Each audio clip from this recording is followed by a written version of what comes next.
हमारे बच्चे डूबे नहीं, कत्ल किए गए हैं। मुल्तान में 3 मकतूल बच्चों के वालिदैन फट पड़े। वज़ीर आला पंजाब के नोटिस के बावजूद तफ्तीश की गाड़ी आगे न बढ़ सकी।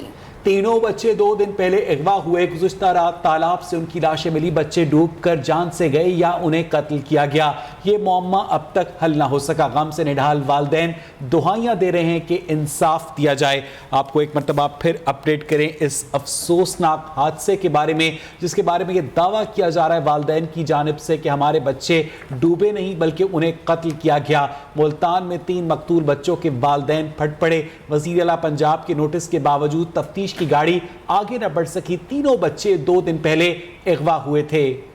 गुज़श्ता रात तालाब से उनकी लाशें मिली हैं। बच्चे डूबकर जाँ बहक हुए हैं या फिर उन्हें कत्ल किया गया है, ये मुअम्मा ताहाल हल नहीं हो सका। गम से निढाल वालिदैन दुआएं दे रहे हैं कि उन्हें इंसाफ दिलाया जाए। हमारे बच्चे डूबे नहीं हैं, उन्हें कत्ल किया गया है। मुल्तान में 3 मकतूल बच्चों के वालिदैन फट पड़े। वज़ीर आला पंजाब के नोटिस के बावजूद तफ्तीश की गाड़ी आगे न बढ़ सकी। तीनों बच्चे 2 रोज कबल अगवा हुए थे और गुज़श्ता रात उनकी लाशें तालाब से मिली।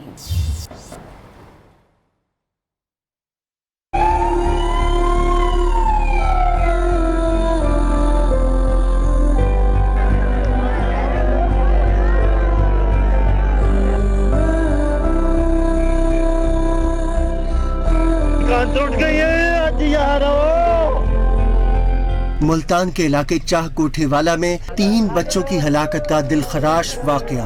बच्चे डूबे या कत्ल किया गया, गुत्थी सुलझ ना सकी। वज़ीर आला पंजाब परवेज इलाही का नोटिस भी काम न आया। 3 मुल्जिमान की गिरफ्तारी के बावजूद तहकीकात में पेशरफ न हो सकी। बच्चों के वालिदैन गम से निढाल, बच्चों के कत्ल होने का शुबा जाहिर कर दिया।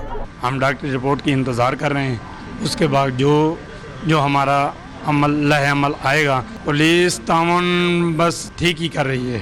चौधरी परवेज इलाही से गुजारिश करते हैं कि हमारे गांव में आएँ और हमारा जो इंसाफ है, हम गरीब आदमी हैं, हमें दिलवाया जाए। मकामी अफराद के मुताबिक बच्चों को पुरानी दुश्मनी की वजह से मौत के घाट उतारा गया।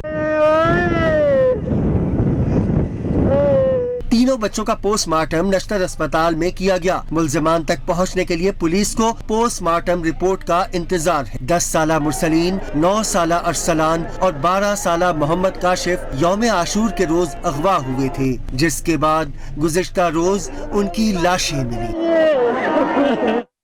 मुल्तान के इलाके मौजा आजम हांस से मिलने वाली बच्चों की लाशों का पोस्टमार्टम मुकम्मल कर लिया गया है।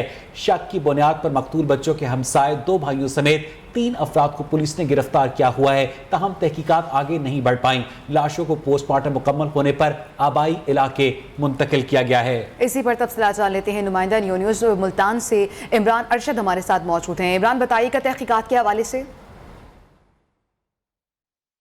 जी बिल्कुल, इस वक्त मैं मखदूम रशीद के मौज़ा हांस में मौजूद हूँ। यहाँ पे 3 बच्चों का जो कत्ल हुआ था और तीनों बच्चों का कत्ल होने के बाद उनकी डेड बॉडीज़ को एक पानी के छोटा सा खाडा था जिसके अंदर गिरा दिया गया था। तो अब तक की जो तहकीकात हैं उसके मुताबिक ये जो मकतूलीन बच्चे थे, इनकी जो चची थी, उनका तनाज़ा उनके हमसाए के साथ चल रहा था, जिसका हमसाया जो है वो जुल्फ़कार नामी उसका बेटा राशिद है, उनके साथ उनका तनाज़ा चल रहा था। और थाना मखदूम रशीद में जो है वो इस हवाले से 635/22 राशिद के खिलाफ मुकदमा भी दर्ज है। और इसी पादाश के अंदर जो मुद्दई हैं, इन्होंने जो हमसाया है जुल्फ़कार, उसके 2 बेटों को गिरफ्तार करवाया है और ये तीनों बंदे जो है इस वक्त हिरासत के अंदर है। जबकि राशिद जो मरकज़ी मुल्ज़म है, जिसके ऊपर इल्ज़ाम था कि उन्होंने मकतूलीन जो बच्चे थे इनकी चच्ची को अगवा के बाद ज़्यादती का निशाना बनाया था, वो अभी तक मफरूर है। तो मुद्दइयों का ये कहना है कि उनके हमसाए के ऊपर हमारा शक जाता है कि हमारे बच्चों को इन्होंने कत्ल किया, क्योंकि उनके साथ वजह तनाज़ा पहले ही उनकी इस रज़िया की वजह से चल रही थी। रज़िया जो है एक शादीशुदा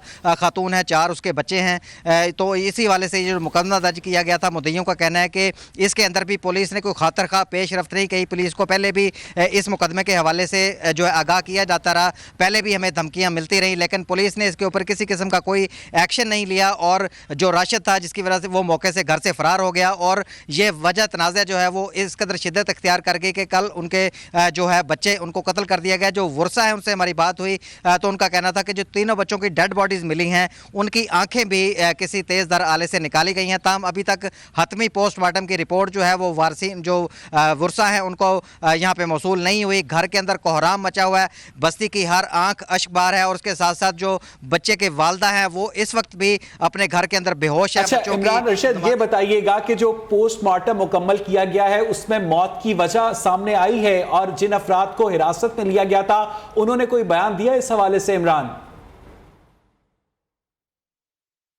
बिल्कुल, जो बंदे ज़ेरे हिरासत हैं जिनको गिरफ्तार मुद्दइयों ने करवाया है वो उनके हमसाए हैं जुल्फ़कार और उसके बेटे, क्योंकि उनके साथ पहले से ही वजह तनाज़ा इस ख़ानदान के साथ चल रहा है, क्योंकि इस ख़ानदान की एक रज़िया नामी लड़की को हमसाए के बेटे राशिद ने अगवा के बाद ज़्यादती का निशाना बनाया था। ताहम जो इब्तदाई रिपोर्ट आई है पोस्टमार्टम की, जो वर्सा को डॉक्टरों की तरफ से निश्तर इंतज़ामी की तरफ से बताई है कि बच्चों को जो है वो वहीं पर पानी के अंदर गोते दे के कत्ल किया गया और उनके चेहरों के ऊपर उनके ऊपर वजन देके उनको जो है वो पानी के अंदर डुबोया गया और जब बच्चे जो है वो जिंदगी की बाजी हार गए तो उनको उसी पानी के खाड़े के अंदर जो है उनकी लाशों को फेंक दिया गया। और सुबह जब एक खातून उस तरफ गई खेतों की तरफ तो उसने तीनों बच्चों की डेड बॉडीज को पानी में तैरते हुए देखा और इस यहाँ पे घर में आके इतला दी।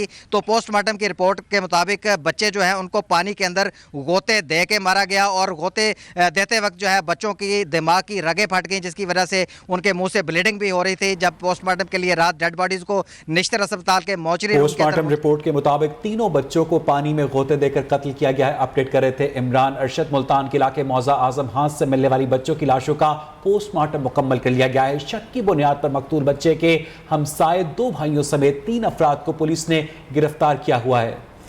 इस हवाले से आपको मजीद भी बताएंगे, अभी आगे बढ़े और आपको बताएं कि कौमी खेल से खिलवाड़ किया जा रहा है। तबाहशुदा पाकिस्तान हॉकी पर जुल्म की एक और दास्तान। तारीखी हॉकी स्टेडियम को सियासी अखाड़ा बनाने की तैयारी की जा रही है। वो मैदान जहां पर कई तारीखी मैचेस हो चुके हैं, वहां पीटीआई के जलसे की तैयारियां जारी हैं। स्टेडियम की ऑस्ट्रोटर्फ उतारी जा रही है और हॉकी के हलकों में गहरी तशवीश पाई जाती है। इस हवाले से खेल के मैदानों को सियासी सरगर्मियों से दूर रखा जाए, मैदानों को खेलों तक ही महदूद होना चाहिए, ये कहना है साबिक कप्तान Pakistan hockey team Olympian Samiullah का। हॉकी लेजेंड ने कहा कि कौमी खेल हुकूमतों की तरजीहात में नहीं, यही वजह है कि पाकिस्तान हॉकी तबाह हो चुकी है। सियासी सरगर्मियां खेल के मैदान से बाहर होनी चाहिए और मैं हॉकी के लिए बड़ा फिक्रमंद हूँ कि पहले ही हॉकी इतनी ख़राब जा रही है। अब इसमें देखें कि कॉमनवेल्थ गेम में 10 में से 7 टीमों 7वें नंबर पे आई, जो कि अफसोसनाक खबर है। लेकिन उसके बावजूद हुकूमत वक्त या पिछले हुकूमतों ने कोई ख़ास तवज्जो नहीं दी। नेशनल हॉकी स्टेडियम लाहौर में सियासी शो से पहले ऑस्ट्रोटर्फ उतारी जा रही है। इस हवाले से कई सवालात भी उठ गए हैं। इसी पर अब बात कर लेते हैं। न्यू के स्पोर्ट्स हेड इमरान अहमद मानी हमारे साथ मौजूद हैं। इमरान मानी, बताइएगा, ऑस्ट्रोटर्फ का उतारना वो भी एक सियासी शो के लिए, आप नहीं समझते कौमी खेल के साथ एक नाइंसाफी है? चीज़ बता रही है कि पाकिस्तान के हुकाम जो हैं वो हॉकी के साथ कितने संजीदा हैं। हम ये तो जानते हैं कि हॉकी जो है हमारा कौमी खेल है, लेकिन हॉकी की जो आज सूरत हाल है, आप अगर उसको देखेंगे तो आपको समझ आ जाएगा कि ये जो हालिया वाक़या है, जिस तरह आप ऑस्ट्रोटर्फ उतारने जा रहे हैं और वो भी एक सियासी शो के लिए जो है ऑस्ट्रोटर्फ उतारी जा रही है और फिर उस पर यह जवाब पेश करना कि हम बाद में नई ऑस्ट्रोटर्फ बिछाएंगे। सवाल ये पैदा होता है कि क्या अगर नई ऑस्ट्रोटर्फ बिछानी ही थी तो उसकी ज़रूरत अभी क्यों पेश आई? ये काम बाद में भी किया जा सकता था या ये काम जो है पहले भी किया जा सकता था। तो यहाँ से पता चलता है कि हॉकी हमारे लिए कितनी तरजीहात में शामिल है और हम हॉकी पे कितना फोकस कर रहे हैं। जब आप हॉकी की परफॉर्मेंस देखते हैं, अभी रिसेंटली कॉमनवेल्थ गेम्स की बात करें जहाँ पे पाकिस्तान हॉकी टीम ने 7वां नंबर लिया है।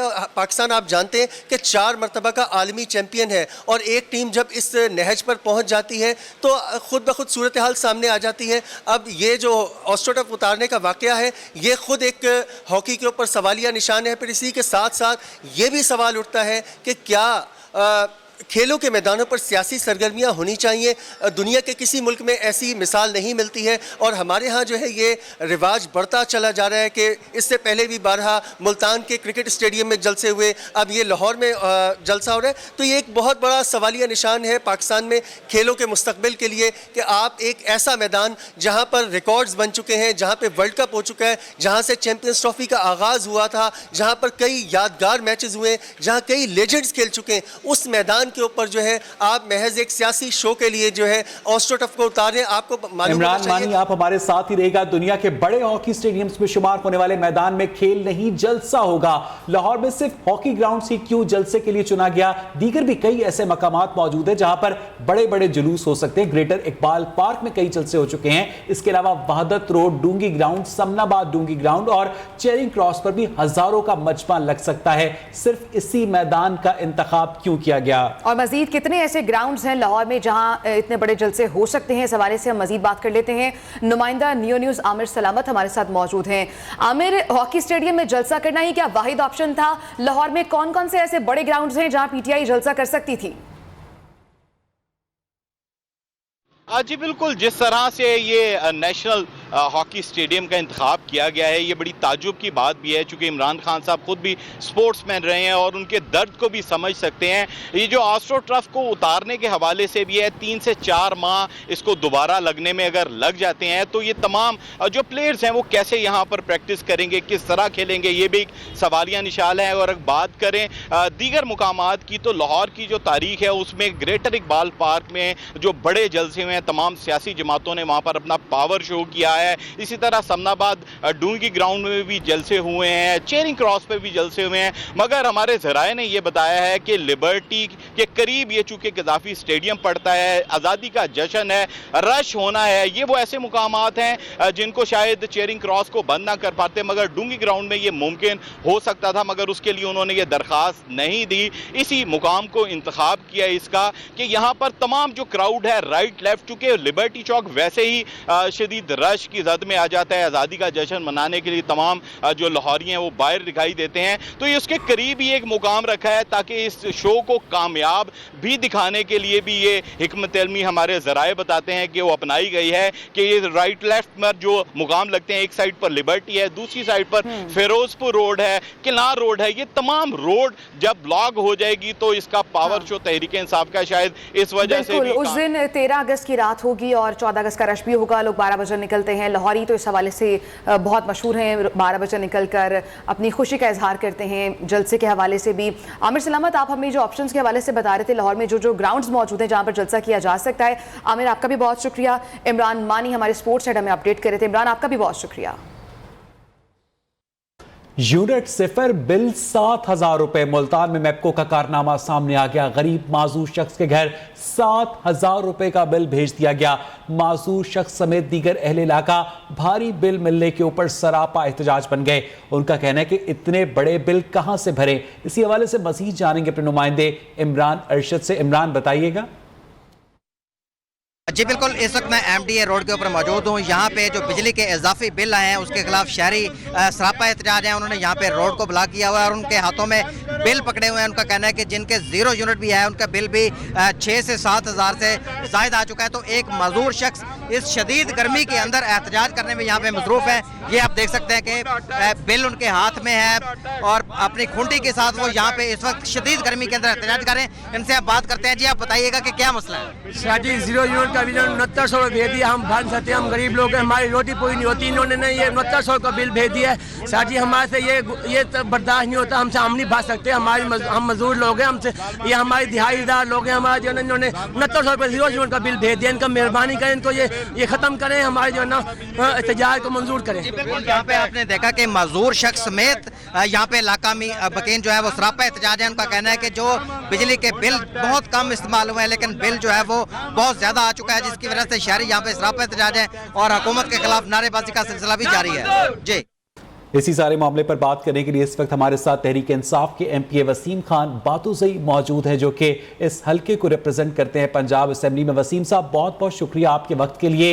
एक माजूर शख्स को बगैर किसी यूनिट खर्च किए 7,000 रुपए का बिल भेज दिया गया। किस तरह कमेंट करेंगे आप वसीम साहब? जी, पहले तो बहुत मेहरबानी आपकी कि आपने मुझे इस अहम मसले पे लाइन पे लिया। गुजारिश ये है कि ये एक केस नहीं है, इस तरह के बीसियों लोग हैं, सैकड़ों लोग हैं जिनके साथ ये ज्यादती हो रही है। कि उन्होंने कहा था कि जी 100 यूनिट से जिनका कम होगा यूजेज, हम उनको जी उसमें वो कर रहे हैं, छूट दे रहे हैं, उनके लिए फ्री इलेक्ट्रिसिटी कर रहे हैं। तो वो कहाँ गए इनके दावे? इसी तरह के सैकड़ों लोग जो बेचारे जिनकी कंजम्पशन ही नहीं है, जो एक बल्ब जलाते हैं खाली, और वो आज हजारों की तादाद में, मतलब हजारों रुपए के मद में बिल भर रहे हैं इस मद में।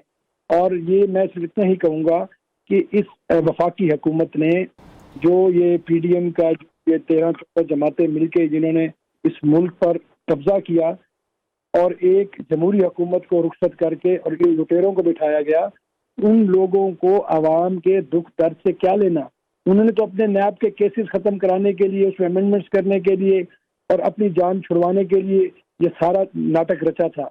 लेकिन अब उसका एंड रिजल्ट क्या है कि सफरर जो है वो आम आदमी है बेचारा, वो पिस चुका है इस टाइम। और बाबदा की जो बिल्स आ रहे हैं, यकीन करें लोग इस टाइम इनको बद्दुआएं दे रहे हैं और लोग ये उम्मीद भी कर रहे हैं कि इनसे हमारी जान छूटे, इस मुल्क की जान छूटे, ताकि ये मुल्क जिस तरह इमरान खान साहब की क़यादत में तरक्की की राह पे चल निकला था, हमारे इकोनॉमिक इंडिकेटर्स जो ग्रोथ के थे और बाकी थे वो सारे बेहतर हो गए थे, तो हम एक बेहतर सिमत में जा रहे थे। हमें उठाकर आज जिस हालत में पहुंचाया गया है, हर आम आदमी आज ये सवाल कर रहा है कि खुदारा हमारा कसूर क्या था, क्या हमारा कसूर क्या था। वसीम खान बहादुर जोई अपना मौक़िफ़ दे रहे थे। आपका बेहद शुक्रिया।